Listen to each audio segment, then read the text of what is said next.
G'day, I'm Molly, and if you've never been here before, I'm an artist, I think. This is my new mini-series slash podcast of sorts, where I'll be talking to artists and creators from all over the place about what they do and how they do it. This is the first episode. I had this chat over a year ago now, and I finally got myself into gear and finished cutting it down. KL and I talked for over 2 hours, and I've managed to cut us down to about an hour and a half. She was just so good I could not cut any more out. I've broken this talk down into 3 parts that I'll be posting over the next 3 weeks. So welcome to episode 1, part 1 of artVart. I am super interested in the way that artists work, but I had the idea that it would be cool to see how people in other artistic sort of fields minds work and how they work and what they have to do before they work.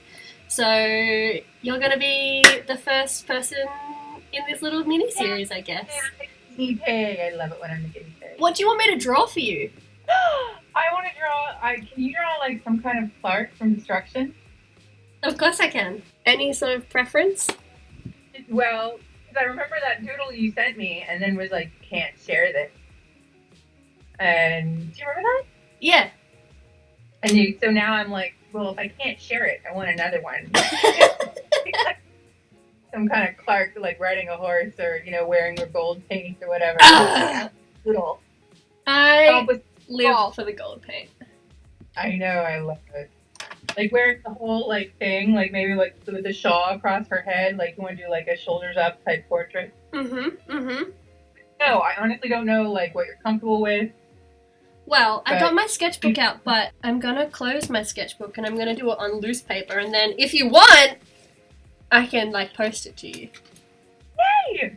So this is payback for you not letting me share the other cool doodle. I still have it on my desktop. It's just... I have it too! And the file name is Do Not Post It, because I always want to be like, look what Molly Masters drew! For me! So recently I did a picture of Clark and Maddie. When I was drawing that, it had been like the first piece I felt like I'd done in a while where I actually like focused on what I was doing. And I'm not a person who can sit in silence when I work. So as I was working away on this, I had like podcasts playing and YouTube videos, and I found this like YouTube channel called Exploring with Josh, and he like goes through abandoned places. So I had that playing as I was drawing Clark's hair. So this exact moment in time is captured in my mind where I'm drawing Clark's hair and he's exploring an abandoned Russian like submarine from whenever. Yeah. So do you, as a writer, listen to anything or have noise, and are there certain points in your writing where you might read something back and think, I was like attuned into something else as this was happening? Absolutely, definitely. Actually, it's kind of... It's not so much that I'll read something that I've written and go like, oh, I remember I was listening to this at this time. It's actually more like I'm really influenced by music. And I usually like outline to music. Like I'll have a song which reminds me about certain points in a story and certain events I have planned. And so and this has actually happened to me where I'll be listening to an album, like, and as I'm listening, I'll think to myself, oh, I remember a story that I planned to this music 5 years ago, 10 years ago, and I can actually almost perfectly recapture everything I had planned because I can, quote unquote, hear it in the music. But when I'm writing, okay, I know this is it's a little weird. I don't have to have music playing. I have written without music in. But that's usually when I'm like really in a groove and I really know what I'm doing and I feel good about it and I just feel very confident moving forward. So not often. Usually I have to create a bit of like a white noise situation where I listen to a song on repeat. I can listen to a song on repeat for like almost, a couple hours before I can really sort of before it really intrudes. So it motivates me and it sort of gives me all the good feelings that music will give me, but it won't distract me because I'll listen to it so many times that I, unconsciously know what's going and what's happening. Often when I listen to music otherwise, like I'll start paying attention to music and I'll get distracted from what I'm doing. It's really easy to distract me when I'm writing. Because I just want to do, like, subconsciously, like, I want to do something else. Like, I want to watch TV, I want to go eat, I want to talk to someone, I want to play on Tumblr. And focusing can be really, really difficult. Unless I'm, of course, hyper-focused, in which case, good luck breaking my concentration. But reaching that can be difficult, so that's why I listen to the music. And definitely the music usually has to be, like, appropriate thematically or rhythmically or whatever in terms of lyrics. But I'm trying to think. So there are definitely, like, moments where I'll read back on it and I'll think, oh, I remember that playing this while listening to this song. Or I remember writing this sometimes when listening to this music, but that's a lot rarer. I have one friend on Skype who we constantly just send songs back and forth and we're like, Clicks and feels, and we'll send it. So do you, like, get triggered by songs where you're like, oh my god, this has inspired me to feel this way? Yeah. But, like, it's really, I don't know why, like, whatever, my inner inspirational spirit or whatever is for some reason usually triggered by bad pop music. That's awesome. So it's not anything that's, like, respectable. Like, people are like, oh, what's your soundtrack for this? And I can sometimes give them a couple songs that I think are good. But the rest of it, it's like trap remixes of Justin Bieber and Selena Gomez, so I'm not sharing those. So actually a lot of, I'm trying to think, actually a lot of, White Queen Running. It is Greg Halsey, The Feeling. Shush, what are you laughing at me for? Sorry, I was just thinking about White Queen Running being inspired by Justin Bieber. It is. That song, The Feeling, with that he sings Halsey. Yeah. That actually inspired a lot of some of the stuff that happens in White Queen Running. Yeah. Wow, I am living for this information. Yeah, especially the scene where Clark gets shot in the shoulder. Mm-hmm. That's a big part of it. And there is a particular remix of the one he did with Major Lazer called Cold Water that inspires a lot of the stuff to come in Destruction. Wow. And it's usually like a montage of scenes. It's not like people are like, what was your soundtrack for this chapter? And I'm like, well, there was like one scene that was fun to write, and the rest of it was just like making sure that the story like supported the cool stuff. Yeah. Unfortunately. So, I can't really say there's a soundtrack for the chapter. There's a soundtrack for like this part of it, and then this part in chapter 30, and then this part in chapter like 26. And if you just picture all those really cool scenes set to this song, then we have a soundtrack. It's like a music video in my head of my own fic. That's like, people are a like, beautiful thing. What is the soundtrack? And it's like, it's really just like really cool scenes that I have planned, like all set to the same song, but the scenes are like really far apart in the story, so it's like... But you kind of know everything that's in between, so it makes sense to you. Exactly. But yeah, so is it like that for you? I mean, is it really hard to focus on what you're doing and make yourself do it when you're drawing? Like with music? Or in any time, like, what do you do to help yourself? Do you have to help yourself focus? See, you're stealing my, like, next question. I'm sorry. I was encouraging a dialogue. Something that I have to do before I can sit down and draw is my desk has to be clean. Like, I don't have a huge workspace. Like, it's about my arm's length, and I've got 2 monitors, books, this little contraption shelf thing that has cables in it, and then my lamp, and then pens and paintbrushes, and then, like, just enough elbow room. So if there's anything on my desk that shouldn't be where it is, I'm like, get out of here! But also if I know that downstairs, because my little studio room study is upstairs, and if I know that the downstairs portion of my house is also trashed, I will not sit down until at least the dishes and the washing are going. Oh, that's so conscientious. It's just, it feels like I'm being, like, crushed, or I'm claustrophobic almost. Yeah. I won't clean all the time, but just my desk has to not have stuff on it, because otherwise I feel like I'm like, ugh. I think that's interesting, though, because it's sort of like the same thing that I'm dealing with, where I can't be distracted by anything I'm listening to. Yeah. or any kind of mood that comes in. If I'm like in a coffee shop and they're playing music, I can't be influenced by the mood of that music, and you can't be influenced visually because you're doing a visual art. So you're like, everything has to be clean in a way, and I have to not care about this other chore thing that I have to be doing. But especially visually, like you need a clean slate. It's like the white noise effect, where it's like, just don't be distracted. For you, it's I don't want to be distracted visually, and for me, I don't want to be distracted emotionally. So I can't, the music has to be of my choosing and my input. For me, I often have to leave my house. Really? I have to go somewhere else.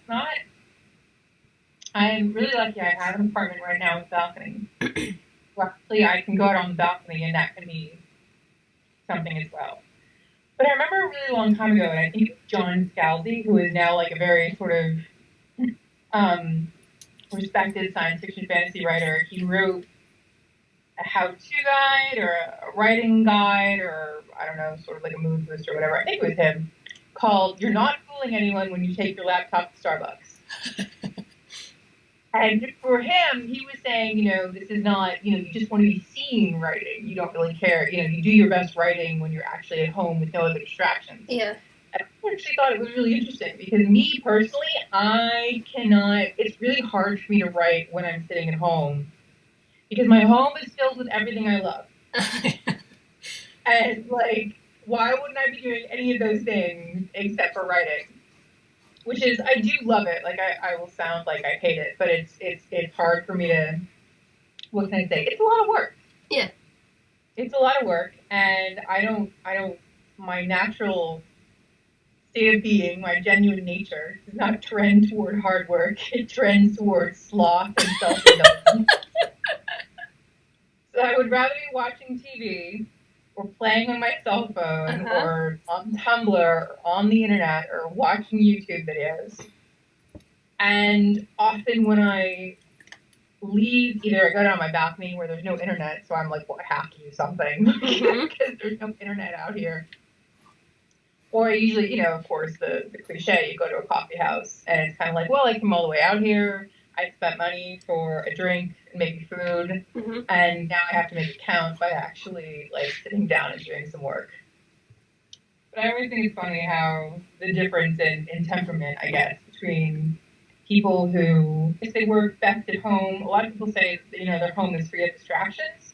For me, it's that my home is full of books. My home is full of television and movies and my favorite DVDs and all that stuff. And it's literally the least amount of effort will course correct me in the direction of fun as opposed to getting fucking 500 words down in the next hour or so just because, god damn it, get it written. Yeah, that's interesting. I went to a comic book store. It's been maybe 3 years since this happened, but it still is a favorite memory of mine. To a comic book signing / talk by Becky Cloonan. Do you know her? No, I don't. I know her because when I was 18 and I was working in a camera store, my friend Dean would always catch me doodling at the back of the store, and he was like, oh, your style's really cool, it reminds me of Becky Cloonan. And I was like, oh, who's that? Looked her up and was like, biggest compliment of my life. So when she came to Australia, he was like, hey, Becky Cloonan's going to be doing this thing. And I was like, bitch, let's go. So I went up to her and I met her and I was like, I have a really big problem with inspiring myself or trying to make myself work. Do you have any tips? And she was like, I like to go somewhere else to draw. I don't like to be at home when I draw. And I'm like, oh, that's no good for me. You need to clean space. You need the lack of distraction. You need to be comfortable where you are. Yeah.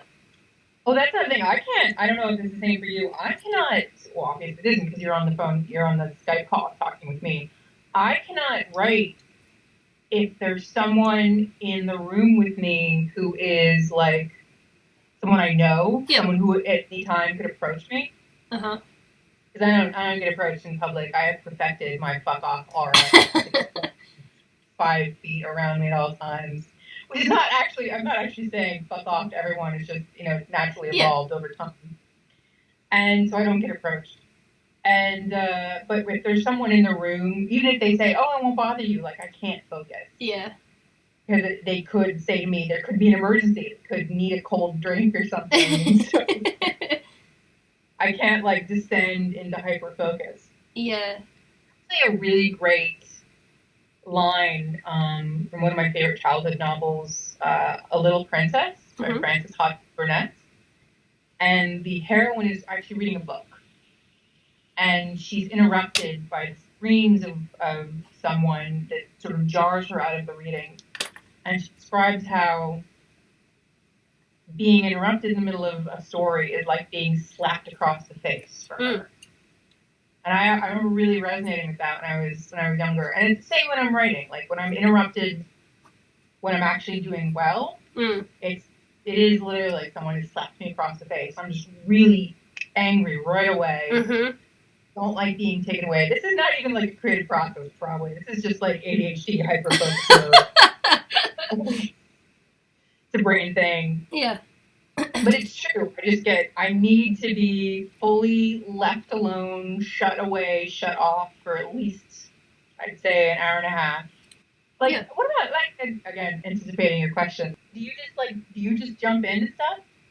I guess, like, I'm a little bit like that. I guess to, like, this sort of situation is I know what I'm walking into. Like, I know I'm here to talk to you, but I'm also just going to be, like, doodling at the same time. Like, that's fine.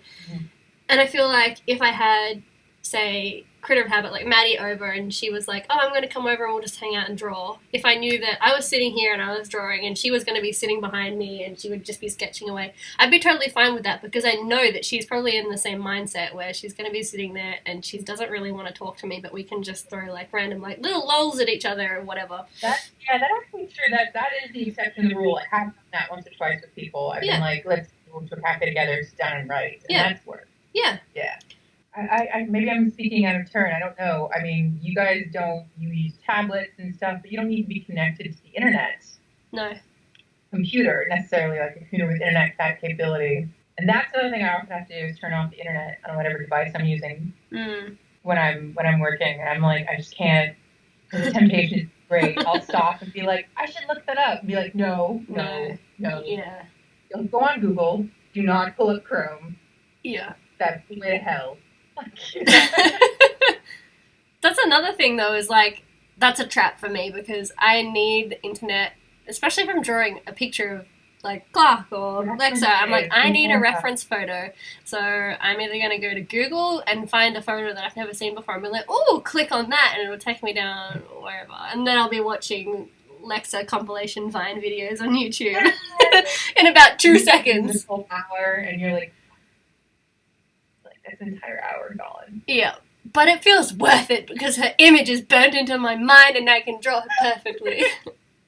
It never feels worth it because I go down, for me anyway, because I go down like Wikipedia holes or these YouTube holes where suddenly I'm researching something like 3 steps adjacent to what I actually needed. Yeah. And I'm like, no, I'm just wasting time. Yeah, I was researching the opioid for the scene in Destruction where Lexa is sick and Clark has to give her the medication so that, because they're performing like minor surgery on her. Yeah. Removing the bullet. And I went down this whole like internet click hole where I discovered, survivalists and people who harvest their own opium crops because they're afraid that the industrial hospitalization complex will collapse and that kind of thing. And I was like, I don't know any of this for this chapter. And yet I do.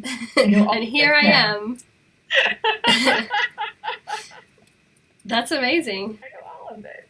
Although at the same time, you know what, I say that and then I think to myself, it's not like essential for that chapter, but often that kind of, rabbit hole that you disappear down, at least if you got a fairly decent memory and you're a writer, then that stuff like goes in your subconscious and you use it to build other stories or other ideas or, follow other tangents. Because the whole Clark going mute thing came from a book I read when I was like 7 or 8. Yeah. And I read this this book. I was doing a report on Haitian zombies. Mm-hmm.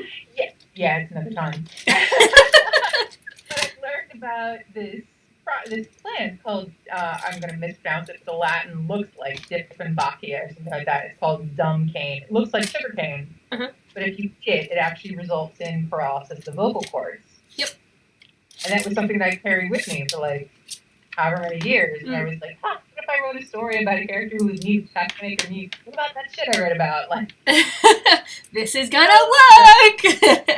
It's all good. It all came in handy eventually. Yeah. It made it work. You were talking about for art, it's very specific visual references. Yeah. And for me, it's more of a, at least, as a writer, it's a much more magpie approach. You just sort of collect all of this bizarre and random information over the course of your lifetime. And then I at least try to incorporate it into my stories. Yeah, that's interesting.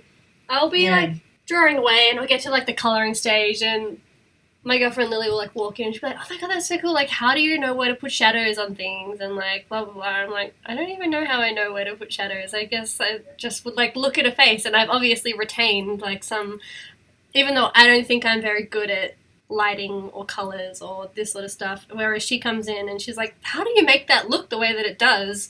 I'm like, oh, I don't actually know how I know that. So just instinctual. Yeah. It makes me think of like learning languages in terms of like you learn the visual language or that kind of stuff. I don't understand drawing at all, or visual language at all. I mean, gosh, even my stick figures come out uneven. Stick figures are hard, man. Stick figures are hard. Right? Yeah. I actually, in terms of funny stories about how bad I am at drawing, I worked as a teacher for a while in Taiwan. A lot of these kids that I was teaching in Taiwan were really excellent drawers. They usually have like one character, one thing they could just draw like incredibly realistically at like age 7. And I'm a terrible drawer. And I'm so terrible that I would have to draw on the board to like, sort of illustrate some of the things I was talking about. And they'd be like, teacher, what is that? And I have to like them in Chinese. I can't draw it for you. I can't say it for you. It's like, and I remember once like drawing a ball on the it was just a circle. Yeah. But then to make it a ball, I like drew like shading like just along the bottom of the fake and I was round. And they were like they burst out into like condescending applause. Like, good teacher, you understand. You did it. The basics of drawing a ball. We're so proud of you. I was like, I hate all of you. Get out of my room. Get out. You're X for all of you. Yeah, they were really great kids. But yeah, I always had to get like my Chinese like co-teacher to get up and draw things after a certain point. I was like, no, I'm just making it work. Like stuck there. That's so good. Thanks for listening. The next update will be up in about a week or so. For the meantime, you can head over to my Instagram and Twitter for more updates.